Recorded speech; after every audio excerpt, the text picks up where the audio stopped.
उनके होश उड़ गए। कोड़ी अपने कमरे में छत से उल्ट समुद्र के पास एक जलपरी अपने बच्चे को गोद में लेकर भाग रही थी। पीछे से मछुआरे उसका पीछा कर रहे थे। वो बच्चे को बचाना चाहती थी, लेकिन उसके पास कोई रास्ता नहीं बचा। मजबूरी में उसने अपने नन्हे बच्चे को एक खाली छोटी सी नाव में लिटा दिया। उसने दिल पर पत्थर रखकर बच्चे को एक बार प्यार से किस किया और फिर खुद जल्दी से दूर तैर गई। मछुआरों का ध्यान हटाने के लिए जलपरी जानबूझकर गहरे समंदर की तरफ चली गई। थोड़ी देर बाद वो ऊपर आई। उसकी खूबसूरती देखकर मछुआरे एकदम पागल हो गए। वो उसे देखते देखते इतना तेज भागे कि ब्रेक लगाना भूल गए और सीधा पास वाले लाइट हाउस से टकरा गए। उधर जलपरी माँ वापस अपने बच्चे को ढूंढने आई, लेकिन तब तक बहुत देर हो चुकी थी। छोटी नाव गायब थी। उसी समय एक कपल को नाव में अचानक बच्चे के रोने की आवाज आई। उन्होंने इधर उधर देखा और उन्हें वही बच्चा मिल गया, जलपरी का बेटा। उनके लिए ये किसी चमत्कार से कम नहीं था, क्योंकि वो खुद कभी माँ बाप नहीं बन सकते थे। उन्होंने फैसला किया कि वो इस बच्चे को अपना ही मानेंगे। उन्होंने उसका नाम रखा कोड़ी। दूर से ये सब देखकर जलपरी टूट गई। उसकी आंखों से आंसू बहने लगे, लेकिन उसने मन ही मन कसम खाई कि एक दिन वो अपना बच्चा वापस ले जाएगी। फिर देखते ही देखते 13 साल निकल गए। कोड़ी अब बड़ा होकर एक हैंडसम लड़का बन चुका था, लेकिन उसके अंदर कुछ अलग था। जब भी वो पानी पीता, वो पूरे 1 मिनट तक लगातार गटकता रहता। उसके दोस्त लाइन में खड़े रहकर हैरान हो जाते। उसे प्यास ऐसी लगती जैसे उसकी बॉडी को पानी चाहिए ही चाहिए, और जब भी वो पानी में कूदता,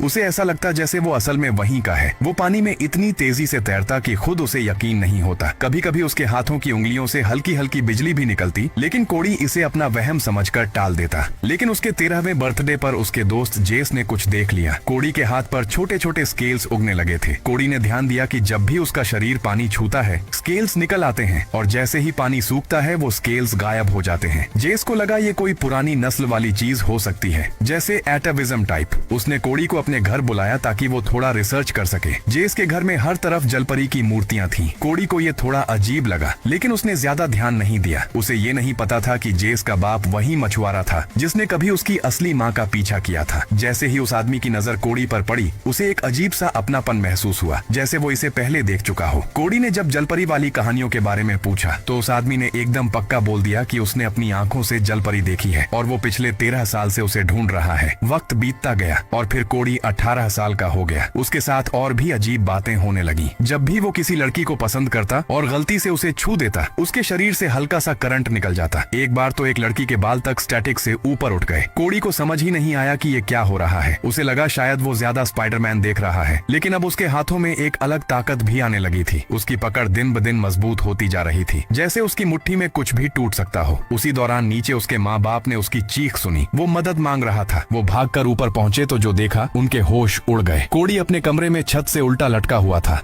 और फिर वीडियो लाइक करने पर पार्ट 2 मिल जाएगा।